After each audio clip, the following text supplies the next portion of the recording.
जी, 1959 में चीन और तिब्बत में जो समस्या हुआ, उस समय तिब्बतन जो लोग हैं परम पावन दलाई लामा जी के साथ कहाँ आना पड़ा? हमारा देश में आया और शरण लेकर के यहाँ बैठा हुआ है। म्यांमार में डेमोक्रेसी को लेकर के समस्या जब खड़ा हुआ, वहाँ के सारा रिफ्यूजी कहाँ आया? हिंदुस्तान में, भारत में आकर के हमारे यहाँ रिफ्यूज लिया है। बांग्लादेश में वहाँ माइनॉरिटी कम्युनिटी का खिलाफ में रिलीजियस परसिक्यूशन हुआ, वो कहाँ आए? रिफ्यूजी बन करके भारत में आया है। पाकिस्तान में, अफगानिस्तान में जब माइनॉरिटी सिख हो, क्रिश्चियन हो, हिंदू हो, बौद्ध हो, जब वहाँ रिलीजियस परसिक्यूशन हुआ, वो कहाँ आए? वो हमारा देश में आया है। अध्यक्ष महोदय, श्रीलंका तमिल के साथ जब समस्या हुआ, श्रीलंका तमिल भारत में आए हैं। तो आप कैसे कह सकते हैं कि भारत में माइनॉरिटी सेफ नहीं है? ये बहुत गलत बात जो आप लोग कह रहे हैं। आपको आने वाला पीढ़ी भी माफ नहीं करेगा। अपना देश को गाली देना, अपना देश को बदनाम करना, ये आप सदन में रिकॉर्ड में कहा है। आने वाला पीढ़ी आपके बारे में क्या सोचेंगे आप सुन लीजिए। और कहता है कि सेकुलर के बारे में कई लोगों ने कहा है, जब हमारा देश, भारत देश का विभाजन हुआ तो भारत देश तो सेकुलर रह गया, हमारा देश से जो अलग हुए वो सेकुलर नहीं हुआ। क्यों अध्यक्ष महोदय? ये तो जानना जरूरी है और इस सदन में मुझे कहना चाहिए। इस देश में भारत देश सेकुलर इसलिए है कि भारत देश में मेजोरिटी लोग सेकुलर सोचते हैं। मेजोरिटी सेकुलर सोचते हैं, तभी तो ये देश सेकुलर है। बांग्लादेश और पाकिस्तान में सेकुलर क्यों नहीं है?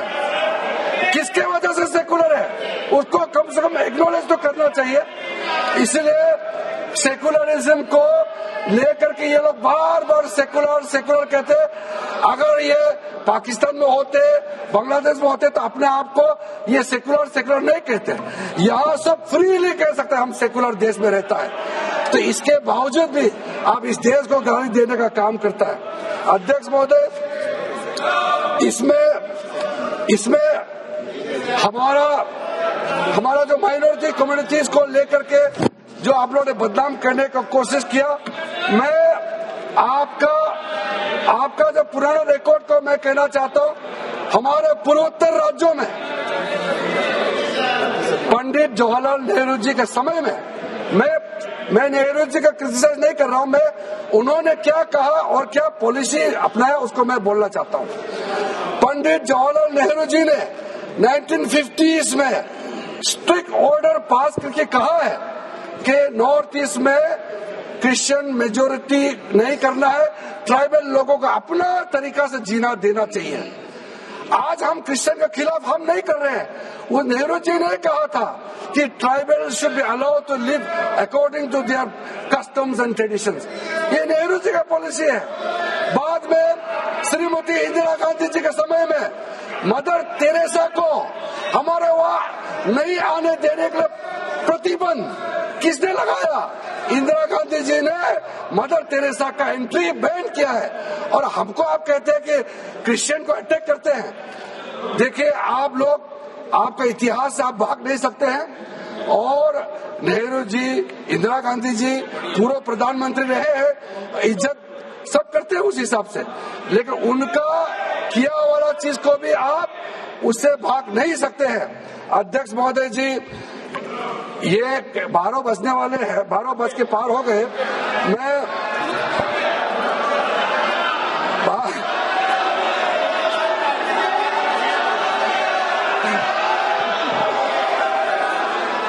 हमारे लिए 12 नहीं बजा, अपोजिशन पार्टी का 12 बज गया है। अध्यक्ष महोदय जी, मैं फिर से, अध्यक्ष महोदय जी, मैं फिर से कहना चाहता हूं, आज जितना चर्चा करने का समय दिया, सबने चर्चा किया, अपना बात को रखा है। जिसको समझना था समझ गया है। जिसको नहीं समझना था उसको समझा के फायदा नहीं हुआ, वो भी मैंने देख लिया है। लेकिन ये बिल पास होने पर करोड़ों करोड़ों गरीब महिलाएं, बच्चे, गरीब मुसलमान प्रधानमंत्री नरेंद्र मोदी जी को धन्यवाद देंगे, ये मैं दावे के साथ कह सकता हूँ। और मैं सबको कहना चाहता हूँ, हृदय परिवर्तन करने का अभी भी समय है और इस बिल को समर्थन करके पारित होने में मदद करें। बहुत बहुत धन्यवाद अध्यक्ष। माननीय सदस्यगण, अब हम आइटम नंबर 12 सभा के निर्णय के लिए ले रहे हैं। प्रश्न है कि सौगत राय जी द्वारा प्रस्तुत संशोधन संख्या 108 को स्वीकृत किया जाए।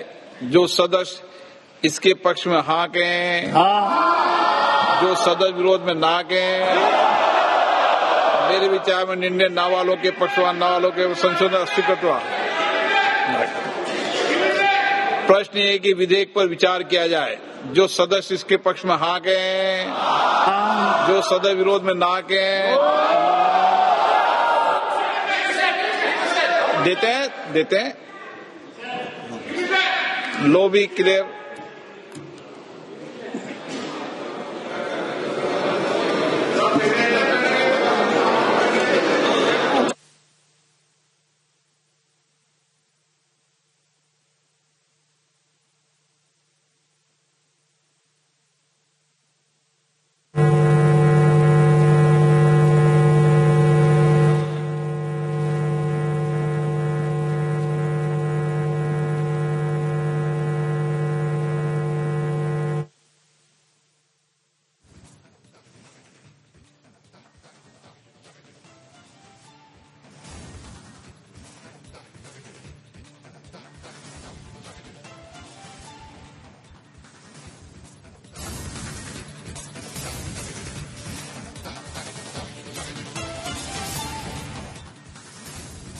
मतदाನ ಪ್ರಕ್ರಿಯೆ ಈಗ ನಡೆದಿದೆ. ಕಿರಣ್ ರಿಜಿಜು ಅವರು ಮೈನಾರಿಟಿ ಮಿನಿಸ್ಟರ್ ಅವರು ಮಾತಾಡಿದ ಬಳಿಕ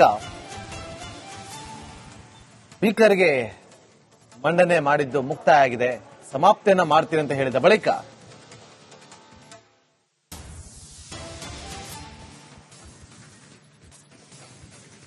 ಈಗ ಈ ಕ್ಷಣದಿಂದ ಮೂಗುದಾರ ಹಾಕೋದಕ್ಕೆ ಎಲ್ಲಾ ರೀತಿಯಾಗಿ ಸಿದ್ಧವಾಗುತ್ತೆ. ಆದ್ರೆ ಮುಂದಿನ ದಿನದಲ್ಲಿ ಇದು ಯಾವ ರೀತಿಯಾದಂತಹ ತೆರವುಗಳನ್ನ ಪಡೆದುಕೊಳ್ಳುತ್ತೆ, ಯಾವ ರೀತಿಯಾದಂತಹ ಬೆಳವಣಿಗೆ ಆಗುತ್ತೆ, ಇದೆಲ್ಲವನ್ನು ಕೂಡ ಕಾದು ನೋಡಬೇಕಾಗತ್ತೆ. ಆದ್ರೆ ಕಿರಣ್ ರಿಜಿಜು ಅವರು ಮಾತಾಡಬೇಕಾದ್ರೆ ಮೈನಾರಿಟಿ ಅಂತ ಹೇಳಿ ಬಂದಾಗ, ಅಲ್ಪಸಂಖ್ಯಾತರು ಅಂತ ಬಂದಾಗ 6 ಧರ್ಮಗಳು ಬರುತ್ತಲ್ಲಿ. ಜೈನ, ಸಿಖ್, ಪಾರ್ಸಿ, ಮುಸಲ್ಮಾನ್, ಹೀಗೆ 6 ಧರ್ಮಗಳು ಬರುತ್ತೆ, 6 ಜಾತಿಗಳು ಬರುತ್ತೆ.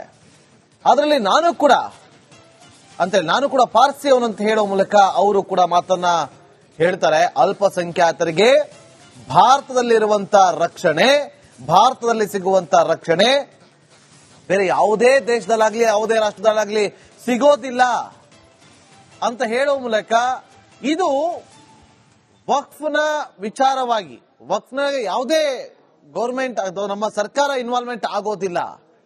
ಆದ್ರೆ ಇದಕ್ಕೆ ಆದಂತ ಒಂದಷ್ಟು ಮೂಗುದಾರ ಹಾಕುವಂತ ಕೆಲಸಗಳಾಗಬೇಕಿದೆ. ಅದನ್ನ ಮಾಡ್ತಾ ಇದೀವಿ ಅನ್ನುವಂತಹ ಡೇಟಾ ಸಮೇತ ಹೇಳಿದ್ರು.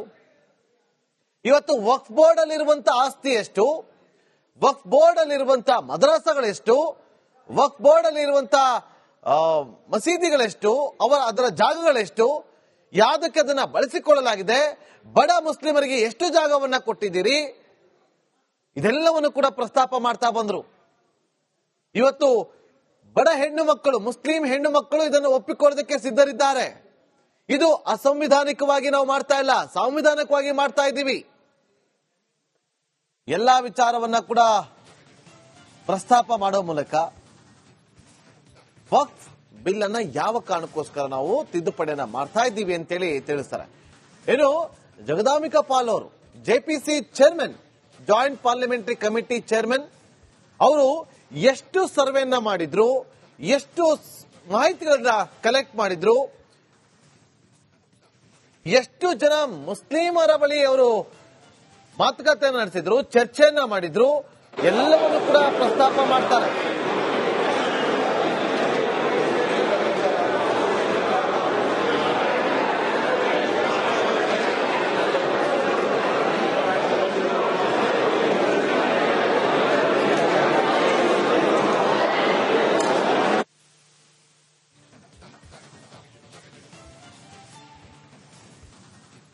ಸ್ಪೀಕರ್ ಓಂ ಬಿರ್ಲಾ ಅವರು ಒಂದು ಸೂಚನೆ ಕೊಡ್ತಾರೆ. ಇವತ್ತು ಎಲ್ಲಾ ರೀತಿಯಾದಂತ ಚರ್ಚೆ ಮುಕ್ತಾಯ ಆಗಿದೆ, ನಾವೀಗ ಪ್ರಕ್ರಿಯೆ ಆರಂಭ ಮಾಡೋಣ ಅಂತ ಹೇಳಿದಾಗ ಯಾರೆಲ್ಲ ಆ ಅಂತೀರಾ ಆ ಅನ್ಬೋದು ಅಂದಾಗ ಅಲ್ಲಿ NDA ಜಾಸ್ತಿ ಇರೋದು ನಂಬರ್ ನೀವು ನೋಡ್ತಾ ಇದ್ರಿ. ಬೇಕಿರೋದು 272 ಆ ಬಿಲ್ ಲೋಕಸಭೆಯಲ್ಲಿ ಪಾಸ್ ಆಗೋದಕ್ಕೆ. ಹಾಗಾಗಿ ಅಲ್ಲೆಲ್ಲರೂ ಕೂಡ ಓಕೆ ಅಂತ ಹೇಳ್ತಾರೆ. ಈಗ ಅದನ್ನ ಮತದಾನ ಪ್ರಕ್ರಿಯೆ ಈಗ ಆರಂಭ ಆಗಿದೆ. ಮತದಾನ ಪ್ರಕ್ರಿಯೆ ಈಗ ಆರಂಭ ಆಗ್ತಾ ಇದೆ. ಇಲ್ಲಿ ಮತದಾನ ಪ್ರಕ್ರಿಯೆ ಧ್ವನಿ ಮತದಾನದ ಮೂಲಕ ತೆಗೆದುಕೊಳ್ತಾರೋ ಅಥವಾ ಹ್ಯಾಂಡ್ ರೈಸ್ ಮಾಡೋ ಮೂಲಕ ಅಲ್ಲಿ ಮತದಾನದ ಪ್ರಕ್ರಿಯೆ ನಡೆಯುತ್ತಾ ಇರೋದು ಕುತೂಹಲ ಅಂತೂ ಇದ್ದೇ ಇದೆ. ಅಲ್ಲಿ ನಂಬರ್ ಅಂತೂ